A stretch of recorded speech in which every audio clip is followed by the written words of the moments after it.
So magandang araw po sa inyo. Muli, ako po si Brother Jings. Kuya John Domingo. Pagpapatuloy po natin yung ating discussion na naputol noong nakaraan tungkol po sa bakit anong kailangan na nating iisipin para laging alam natin na ang ating Panginoon, si Jesus, ay nasa sa tao. Alam niyo naman na nobody can deny na mahal tayo ng ating Ama.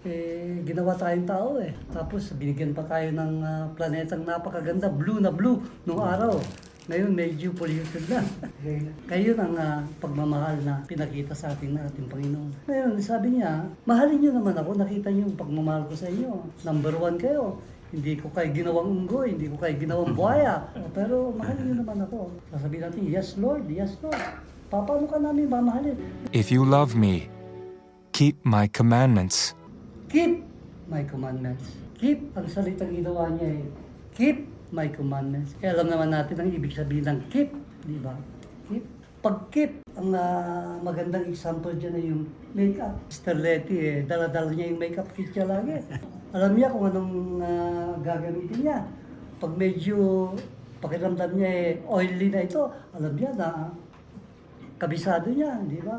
Pag medyo natutuyo na lipstick, alam niya kung anong gagamitin niya. Ganon din, dapat meron tayong command na tinatago ni Jesus Christ na dapat nating itago.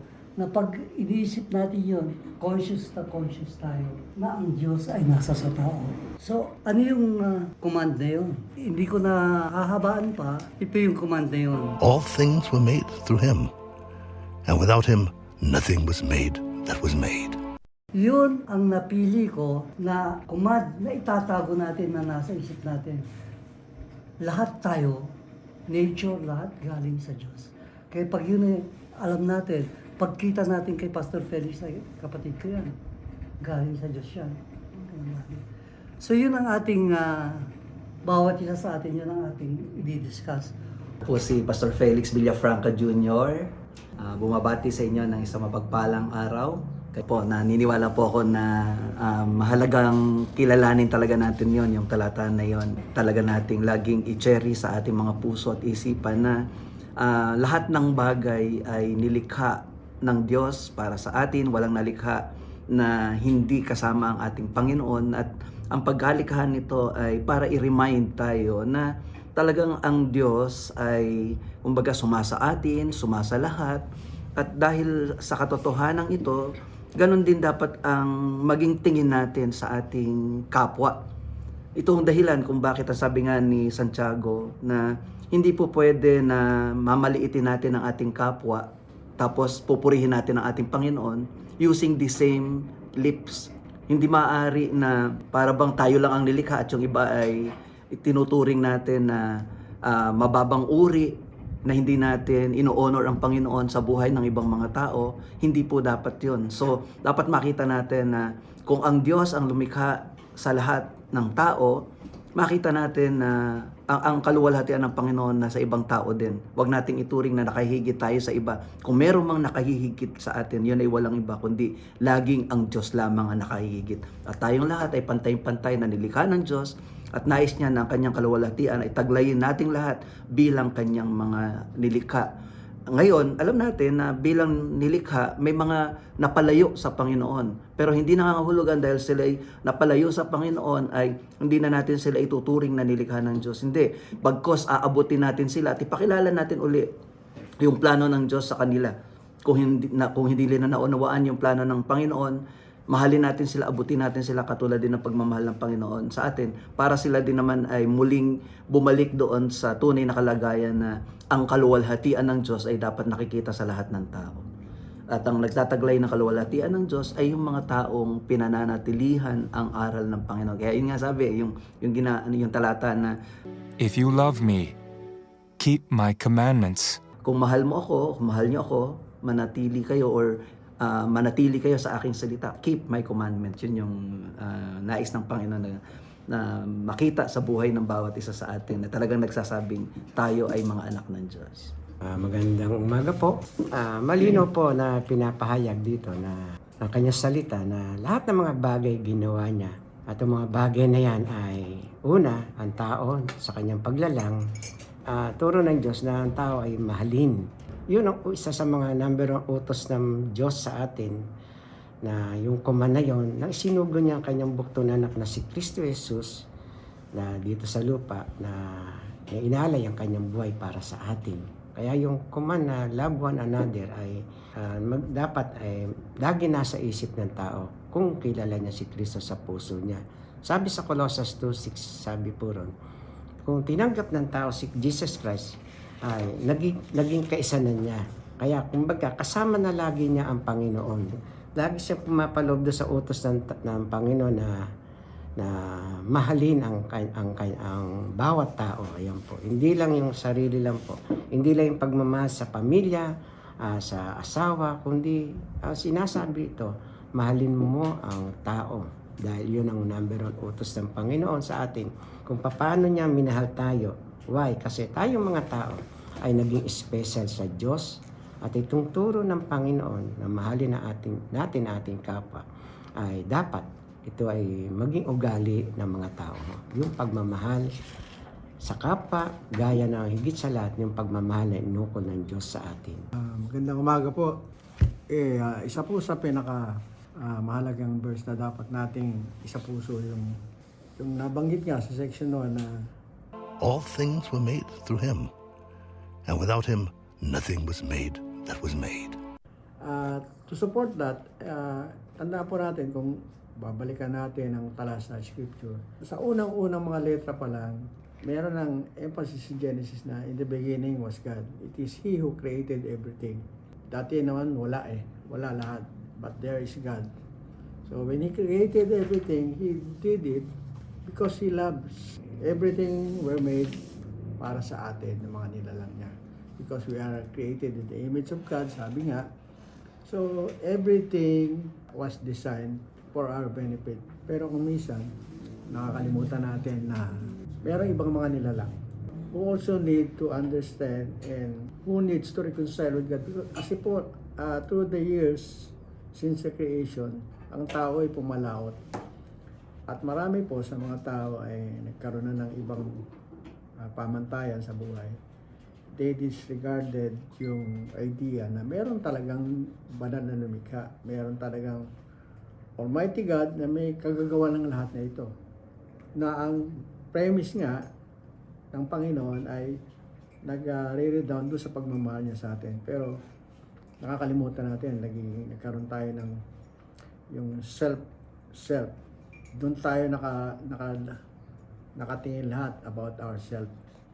So, sa akin, sa bawat tao, makikita natin ang Diyos if we look deeper sa tao.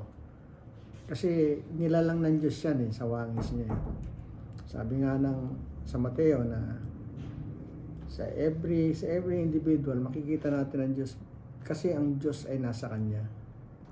He is God with us. He is Emmanuel.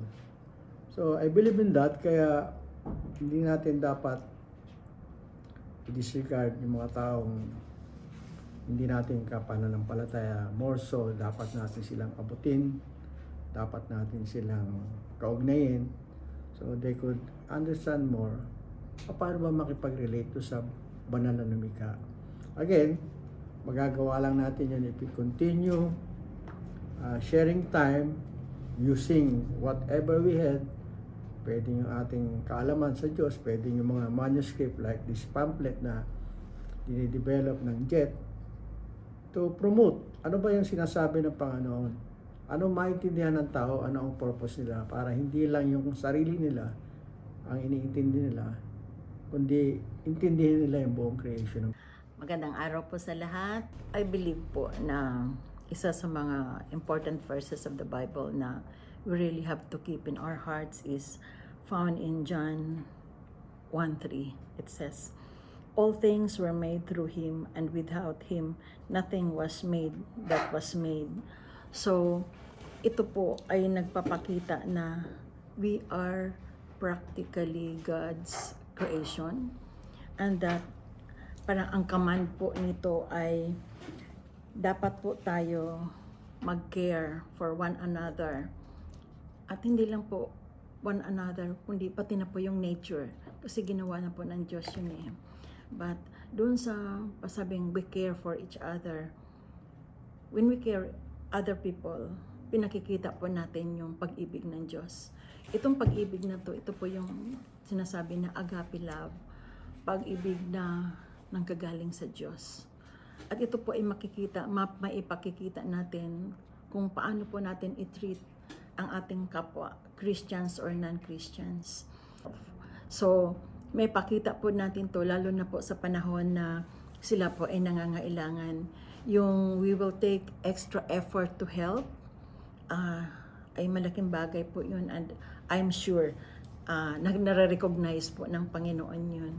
Yung meron kang extra time na intindihin yung iyong kapatid, at mas lalo na po na patawarin mo sila sa mga ginawa nilang hindi maayos sa iyo. Iyan po ay mga ilang bagay lang po paano maipakita natin na we care for each other. Kasi po, kung hindi po natin maipakita yung love ng Panginoon sa ibang tao, then what are we then? So, hindi lang po self talaga, hindi po selfish yung agape love, but it's really taking care and loving other people. Mahal mo sila or hindi, kaibigan or enemy, we really have to love them, and that's agape love. Kuya Joe Domingo, tungkol dito sa creation, alam niyo pagka kayo naglalagay ng mga, para mga lata, tinatayo niyo yung mga lata, gano'n, patong kayo ng patong. Pakonti ng pakonti yung lata. Yung naglagay ka dito ng 12 lata, mag-e-ending ka, isang lata. Yun ang huli. Walang kinreate na patong-patong na lata. Inuna yung taas bago yung ilalim. Ganyan ang paglikha ng Diyos. Bakit ganun? Ang huling nilikha ng Diyos, tao. Kasi lahat ng naunang nilikha, para sa tao yan. Kaya sabi niya, do sa Genesis chapter 1, verse 26, you shall take domination over all my creation, over this all creation, ito mga isda na ito. Pag kinagkakatiwala sa atin bilang sarili natin, na alagaan natin lahat yan. Pero bago maalagaan yung iba, para kang pasahero ng eroplano, miski kasama mo yung pamilya mo din, mga anak mo, ang unang sasabihin sa inyo doon ng stewardess, kapag ka nagkaroon ng emergency, iligtas nyo muna yung sarili nyo bago mo iligtas yung iba. Kaya sa sinauna, nung matutunan ni Moses yung utos, sabi nga, dalawa lang ang pinakabuod ng utos. Sabi, love God above all. Lahat, mas mahalin nyo ang Diyos kahit sa ano pa, sa lahat ng iwan nyo lahat ng nilikha, pati sa sarili mo. Sukdulan na, itatwa mo na yung sarili mo, basta mahalin mo yung Diyos. Yung pangalawa, tayo Sabi nga, mahalin mo yung kapwa tulad ng pagmamahal mo sa sarili mo. Ibig sabihin, ikaw naman, kung mabuting tao ka, alagaan mo yung sarili mo para maging kapakipakinabang ka sa sarili mo muna. Kung malusog ka, mabubuhay ka, lalo na kung ikaw is a blessing to others. Mas gusto ng Diyos na buhay ka. Ayaw niya ng patay na bayani. Kaya tayo mga bayani na tinatawag natin sa paniniwala, yan yung mga santo na iiba. We become holy like God is holy. God is holy. Sabi, mag-ano tayo sa ating mga isip. Kaya ito, pinag-aaralan mo, ba't ka ba nilikha ng Diyos? Kaya tayo nilikha ng Diyos is for us to discover Him, to know God, to love God, and to serve God. How can you serve someone you do not love? How can you love someone you do not know? That is why ang natin, nagpipili tayong umalam. Kaya yung mga bata, pagka pinagmamasahin yung mga bata, nag-umpisa magsalita, bakit? Yan ang tanong niya Bakit? Kung may dalawang nilikha, magkamukha, pero yung isa talaga unggoy. Pero magkamukha silang tao. Malalaman mo yung tao doon sa unggoy dahil itong bata tanong ng tanong bakit? Yung unggoy naman laro lang ng laro. At doon sa pagtatanong na yun, hanggang ngayon, sa nandaanan namin ni Kuya Jing, siguro nung ako tawagin, mga 1974, nagtatanong na ako. Wala pa tayong mga prayer meeting, kasi lumabas yung movement dito sa last movement ito ng Holy Spirit Nagtanong hanggang napunta nga ako dito sa walang katapusang pag-attend, pakipag-usap sa lahat ng mga tao na naghahanap din sa Diyos. Kasi sineshare natin tulad ng sineshare sa binabahagi namin sa inyo. Na mahalaga tayo. We are all steward. But first, take care of ourselves. Ano yung self natin? Dalawa yung ating alagaan, yung ating spirito at yung ating katawan. Dahil dito sa mundong ito, kailangan yung ating katawan na nakikita ng mga tao. Hindi tayo mga magikero, pero makikita na ordinaryong tao tayo, gumagawa tayo ng mga bagay na kontra sa tinuturo sa atin ng mundo. Kaya yung word na holy, na iiba. Yun ang ibig sabihin, santo na iba. Kaya Sunday is a holy day kasi hindi ka nagtatrabaho. Lunes hanggang Sabado may trabaho. Pero yung Sunday hindi. Bible is a holy book. Kasi lahat ng libro sa balat ng lupa, nagbibigay kaalaman. Pero itong Bible nito, nagbibigay kaligtasan. Kaya tayo, we are holy people kasi we are acting not according sa ating gusto, but according to ano yung gusto sa atin ng Diyos. Na ipamalas natin sa kanila yung naranasan natin experience, karanasan natin sa Diyos, yung kabutihan niya. Na pilit natin ipaalam sa kanila. Hindi para kumbinsin sila, kundi tawagin yung panahon nila kasi yung pagkukumbinsi sa kapwa natin, trabaho ng Espiritu Santo yon. Pagka sila nakatono na parang radyo, maliwanag yan. Walang garalgal yan. Yun ang gagawin natin. Sabihin natin, masyado tayong busy dito. Mas maraming ginagawa, kakaunting panahon mayroon sa Diyos. Hanggang ultimately, tulad ng naunang episode nito, ay lahat ng ginagawa natin ay para sa Diyos.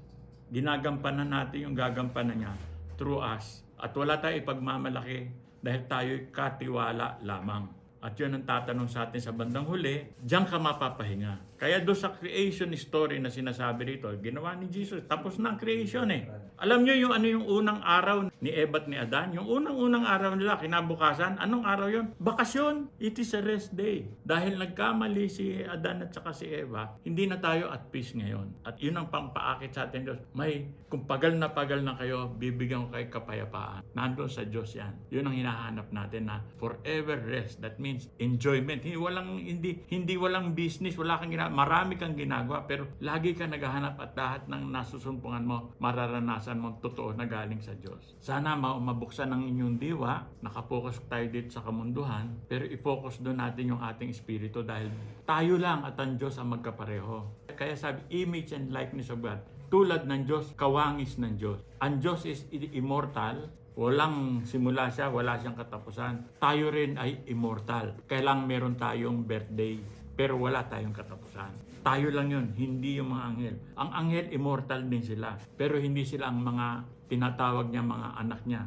Ang anak niya, yung mga kapatid ni Jesus Christ na mahahatakin niya sa kanyang katauhan, sa kanyang katauhan, at lahat magkakapatid, isa kay Jesus, siya ang ulo, tayo ang katawan. Maraming salamat sa inyong pakikinig at panonood sa aming mga simpleng mga mensahe para paglalakbay patungo kay Jesus Cristo, ating Panginoon.